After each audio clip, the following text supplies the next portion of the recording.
Hello guys, আসসালামু আলাইকুম। আশা করি আপনারা অনেক ভালো আছেন। ভালো থাকলেও ভালো, না থাকলেও ভালো। অনেক দিন পর আপনাদের জন্য আমি নতুন একটি ব্লগ ভিডিও নিয়ে চলে আসলাম। আশা করি আপনাদের অনেক ভালো লাগবে, দেখতে থাকুন। আমরা চলে আসলাম মাছের বাজারে, আপনারা দেখতে থাকুন। ভাই, এই মাছের দাম যে কত!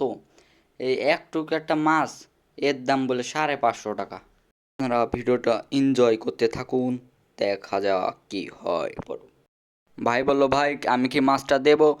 আমি বললাম কি, হ্যাঁ ভাই দেন দেন, আমার পকেটটাই ফাঁকা করে দেন। ভাই বললেন, ধরেন আপনার মাছ নিয়ে যান। তারপর আমরা চলে আসলাম ডাইনোসর কিনতে। আমি একজনের দ্বারা শুনলাম, এটা কেমন হবে ডাইনোসর খাতে? ভাই বলবে, ওয়া ওয়া হবে। আমরা ডাইনোসর কিনে আমরা চলে যাচ্ছি এখন ডাইনোসর আর মাছ নিয়ে। তারপরে দেখলাম, কি রে এ কি? তারপর চলে আসলাম আর এক ডাইনোসর দোকানে, দেখলাম ডাইনোসর গ্রিল করতেছে। আমি তো অবাক। আপনারা দেখুন ডাইনোসরের দোকান। আমার সামনে যে প্রাণীটি বসে আছে, মনে হচ্ছে এই প্রাণীর কেউ নেই। তারপর আমরা চলে আসলাম একটা আলোর দোকানে। ভাই বললো কি, ভাই ধরেন। ভাইকে বললো, ভাই তরি তরকারি কি আছে? কইছে, ভাই দাঁড়ান, আছে আমি দিচ্ছি। ভাই আমার একটা আবদার আছে, আপনাদের ছোট ভাই হয়ে আমি একটা আবদার করি। ভাই আমার লাইক কমেন্ট শেয়ার কিছুই পড়ে না, আপনারা একটু তাড়াতাড়ি করে দেন।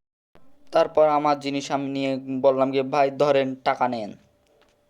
ভাই বললো, ভাই আমার এই টাকা হবে না, আবার আরো টাকা দেন। তারপর আমরা নিয়ে চলে আসলাম।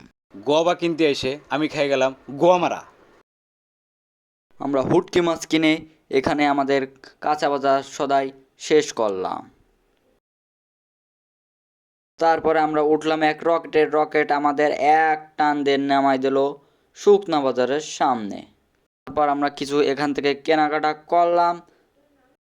ভাই যারা লাইক করেন, কমেন্ট করেন, শেয়ার করেন, এরকম সুন্দর সুন্দর ভিডিও দেখতে চাইলে আমাকে ফলো করে যান।